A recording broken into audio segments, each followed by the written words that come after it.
त्रेता युग का समय था जब भगवान राम और रावण के बीच युद्ध चल रहा था। भगवान राम की सेना में वीर वानर हनुमान और लक्ष्मण जैसे वीर योद्धा थे, जबकि रावण की सेना में कुंभकर्ण जैसे प्रचंड योद्धा थे। कुंभकर्ण रावण का छोटा भाई बहुत ही विशालकाय और असीम शक्तियों का स्वामी था। उसकी भूख और नींद की कहानियां दूर दूर तक प्रसिद्ध थी। जब रावण ने देखा कि उसकी सेना भगवान राम की सेना के आगे टिक नहीं पा रही है, तो उसने अपने सबसे शक्तिशाली भाई कुंभकर्ण को जगाने का निर्णय लिया। कुंभकर्ण साल में केवल 6 महीने ही जागता था, बाकी समय वह गहरी नींद में सोता रहता था। रावण ने अपनी सेना के वीरों को आदेश दिया कि वे तुरंत जाएं और कुंभकर्ण को तुरंत जगाएं। कुंभकर्ण को जगाने के लिए ढेर सारे नगाड़े बजाए गए, शंख फूके गए और उस पर भर भर कर पानी डाला गया।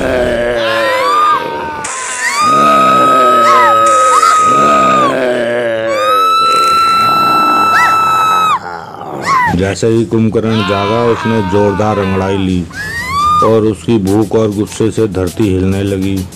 रावण ने अपने भाई से कहा, भैया, हमारी सेना को तुम्हारी सहायता की आवश्यकता है।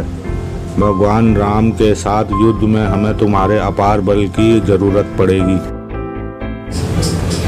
कुंभकर्ण ने अपनी विशाल आंखें खोली और कहा, भाई, मैं सहायता के लिए तैयार हूँ।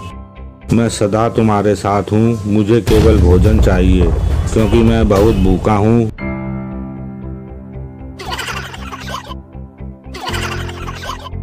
रावण ने तुरंत बड़े बड़े थालों में भोजन मंगवाया और कुंभकर्ण ने भूखे शेर की तरह सब कुछ खा लिया।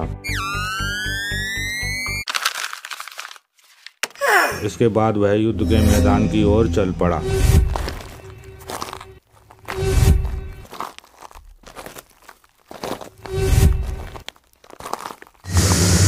जब कुंभकर्ण युद्ध के मैदान में पहुंचा, तो उसके आगमन से राक्षस सेना में जोश भर गया।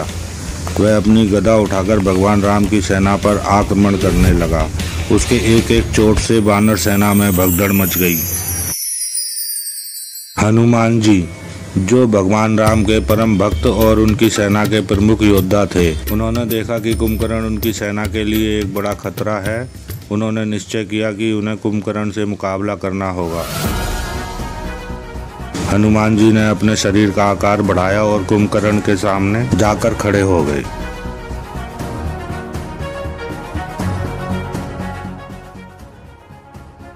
कुंभकर्ण ने हनुमान को देखकर कहा, वानर, कौन हो जो मेरे सामने खड़े होने का साहस कर रहे हो?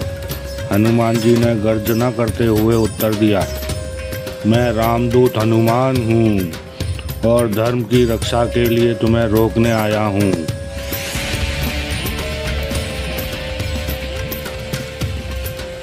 कुंभकर्ण ने हंसते हुए कहा, तुम्हारी हिम्मत की तो दाद देनी होगी, पर तुम मेरे सामने टिक नहीं सकते। इतना कहकर कुंभकर्ण ने अपनी गदा से हनुमान जी पर प्रहार किया, लेकिन हनुमान जी ने अपनी शक्ति से उस प्रहार को रोक दिया और अपनी गदा से कुंभकर्ण पर आक्रमण किया। दोनों योद्धाओं के बीच भीषण युद्ध शुरू हो गया।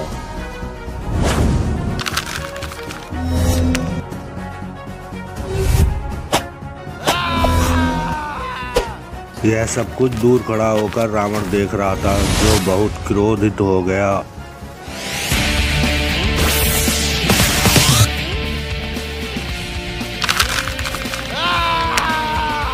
कुंभकर्ण अपनी विशाल शक्ति और क्रोध से हनुमान जी पर प्रहार कर रहा था, लेकिन हनुमान जी ने अपनी बुद्धि और चपलता से हर वार को नाकाम कर दिया। हनुमान जी ने अपनी गदा से कुंभकर्ण के पैरों पर जोरदार प्रहार किया। इसके बाद वह लड़खड़ाकर गिर गया। फिर क्या था, हनुमान जी ने अपनी पूंछ से कुंभकर्ण के शरीर को लपेटकर उसे उठाया और जोर से धरती पर पटक दिया। कुंभकर्ण को अपनी हार का एहसास होने लगा, लेकिन उसने फिर भी हार नहीं मानी और उठकर हनुमान जी पर प्रहार करने लगा। हनुमान जी ने अपनी विशाल मुट्ठी से कुंभकर्ण के सिर पर एक जोरदार वार किया। जिससे कुंभकर्ण धरती पर गिर पड़ा और उसकी चेतना समाप्त हो गई। वह बेहोश हो गया।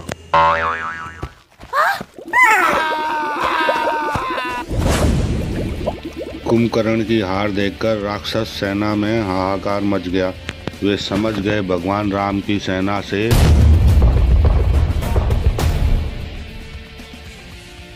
युद्ध में विजय प्राप्त करना असंभव है। हनुमान जी ने भगवान राम के पास जाकर कुंभकर्ण के पराजित होने की सूचना दी। भगवान राम ने हनुमान जी की वीरता की प्रशंसा की और उन्हें आशीर्वाद दिया। इस प्रकार हनुमान जी ने अपनी अद्भुत शक्ति और बुद्धिमत्ता से कुंभकर्ण जैसे प्रचंड योद्धा को पराजित किया और धर्म की रक्षा की। इस कहानी से हमें यह सीख मिलती है कि चाहे शत्रु कितना भी बलवान क्यों ना हो, यदि हम सत्य और धर्म के मार्ग पर चलें तो विजय अवश्य ही हमारी ही होगी।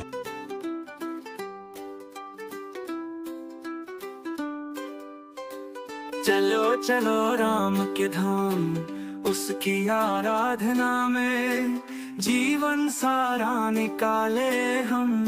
जय जय राम जय राम, राम राम राम जय राम। धरती पे आया अवतार, भक्तों के हर दुख हराने वाला राम। उसके चरणों में है आनंद अपार, उसके भक्त करते हैं उनसे प्यार। हर पल उसके गुण गाए, जीवन को उसके नाम समर्पित करें।